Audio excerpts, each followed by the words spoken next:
Hello friends, welcome back to my channel. আমি আজকের একটা খুব সহজ এবং খুব টেস্টি একটা রেসিপি নিয়ে এসেছি আপনাদের সামনে। কথা না বাড়িয়ে শুরু করা যাক। খুব কম সময়ে খুব কম উপকরণে এই হেলদি ডিশটা আপনারা বাড়িতে বানিয়ে নিতে পারেন। তো প্রথমে আমি কড়া গরম হয়ে গেলে তার মধ্যে একটু তেল দিয়ে দিয়েছি এবং তেল গরম হয়ে গেলে তার মধ্যে কালো জিরে ফোড়ন দিয়ে দিয়েছি। কালো জিরেটা ভাজা ভাজা হয়ে এলে তারপরে কেটে রাখা পেঁয়াজ এবং দুটো কাঁচা লঙ্কা কেটে রেখেছিলাম, সেই দুটো তেলের ওপর দিয়ে দিয়েছি। কাঁচা লঙ্কাটা কিন্তু এই রান্নাতে মাস্ট। গুঁড়ো লঙ্কা যদি আপনারা নাও ব্যবহার করেন, কিন্তু কাঁচা লঙ্কাটা দিতেই হবে। এটা একটা হেলদি ডিশ, সবার স্বাস্থ্যের পক্ষে খুবই ভালো। আপনারা বাড়িতে এরকমভাবে বানিয়ে ভাত, রুটি, লুচি এই তিনটের সঙ্গেই কিন্তু এই সবজিটা আপনারা খেতে পারেন। খুব টেস্টি একটা ডিশ। তো আমি একটা মাঝারি সাইজের আলু ও দুটো মাঝারি সাইজের ঝিঙে কেটে রেখেছিলাম। এটা দিয়েই আজকে রান্নাটা করব। তেলের উপরে ঝিঙে এবং আলুটা ভেজে নিতে হবে বেশ কিছুক্ষণ ধরে। ঝিঙেতে এমনিতেই জল থাকে এবং অল্প করে জল দিলেও চলে যাবে। তো বেশ কিছুক্ষণ নাড়তে থাকবেন, এর থেকে জল বেরিয়ে আসবে এবং নাড়তে নাড়তে কিছুক্ষণ ঢেকে দেবেন। ঢেকে দেওয়ার পরে নুনটা দেবেন। ঢেকে দেওয়ার আগে নুনটা দেবেন না, দিলে বেশ অনেকটা পরিমাণে জল ছাড়তে থাকে ঝিঙে থেকে। ঢাকা খুলে দিয়ে আমি আরও একবার নেড়ে নিয়ে এবারে আমি এর মধ্যে পরিমাণ মতো নুন দিয়ে দেবো। আমি এখানে হাফ চা চামচের মতো নুন দিয়েছি। বেশি নুন দেওয়ার দরকার নেই, এই তরকারিটা একটু মিষ্টি মিষ্টি হয়। নুন দেওয়ার পরে হাফ চা চামচের মতন হলুদের গুঁড়ো সেটাও দিয়ে দিয়েছি।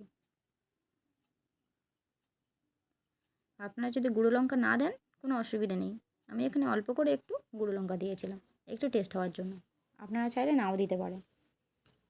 তো লঙ্কা এবং হলুদ দেওয়ার পরে বেশ কিছুক্ষণ তেলের ওপর এটাকে ভেজে নেবেন। খুব অসাধারণ ডিশ, আপনাদেরকে বারবার করে বলছি বাড়িতে অবশ্যই করে এই সিজনে একবার বানিয়ে খেয়ে দেখবেন।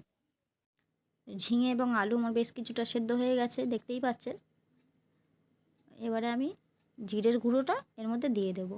হাফ চা চামচের মতন আমি জিরের গুঁড়ো দিয়েছি এবং শেষের দিকে গিয়ে আরও একবার নামানোর সময় জিরের গুঁড়োটা আরও হাফ চা চামচ দিয়ে দেবো। একেবারে দেওয়ার দরকার নেই। বেশ ভালো করে তেলের ওপর এটাকে ভেজে নেবেন। আমি ঠিক যেমনভাবে বানাচ্ছি আপনারাও কিন্তু ঠিক সেই রকমভাবে ফলো করবেন। তো রান্নার এরকম ভালো ভালো রেসিপি পেতে এবং ইউনিক রেসিপি পেতে আমার চ্যানেলটি অবশ্যই করে সাবস্ক্রাইব করবেন এবং ভিডিওটি শেষ অবধি দেখতে থাকুন। ঝিঙে আলুটা বেশ কিছুক্ষণ কষা হয়ে গেছে, এবার আমি পরিমাণ মতন জল দিয়ে দিয়েছি। খুব বেশি জল দেওয়ার দরকার নেই, এই যে তরকারিটা একটু মাখামাখাই হয়। তো এবারে ঢেকে দেব।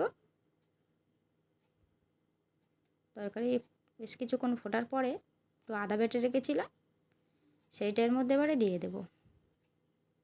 দিয়ে দেওয়ার পরে আরও একবার ঢেকে দিতে হবে। আচ্ছা, এখানে আমি কিন্তু একটু চিনি দিয়েছি, আপনারা খেয়াল করবেন হয়তো। হাফ চা চামচেরও একটু কম চিনি দিয়েছি। তা আপনারাও এরকমভাবে শেষের দিকে গিয়ে একটু চিনি দিয়ে দেবেন, যাতে তরকারিটা মিষ্টি মিষ্টি হয়। মিষ্টি মিষ্টি হলে খেতে বেশ ভালো লাগে। তো আমার এইরকম সুন্দর সুন্দর রান্নার ভিডিও এবং রান্নার টিপস সহ শর্ট ভিডিও দেখতে আমার চ্যানেলটি অবশ্যই করে সাবস্ক্রাইব করবেন।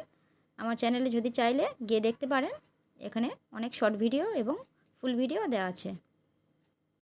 তরকারিটা আমার হয়ে এসেছে, এবার আমি একটু জিরের গুঁড়ের মধ্যে দিয়ে দিয়েছি, যেহেতু এটা নামাবার সময় হয়ে গেছে। দেখতেই পাচ্ছেন, দেখতে যেমন সুন্দর হয়েছে, খেতেও কিন্তু খুব সুস্বাদু। এবার আমি এটাকে নামিয়ে নেব পরিবেশন করার জন্য। ভিডিওটি ভালো লাগলে অবশ্যই করে সাবস্ক্রাইব করবেন এবং কমেন্ট করতে কেউ ভুলবেন না। ধন্যবাদ।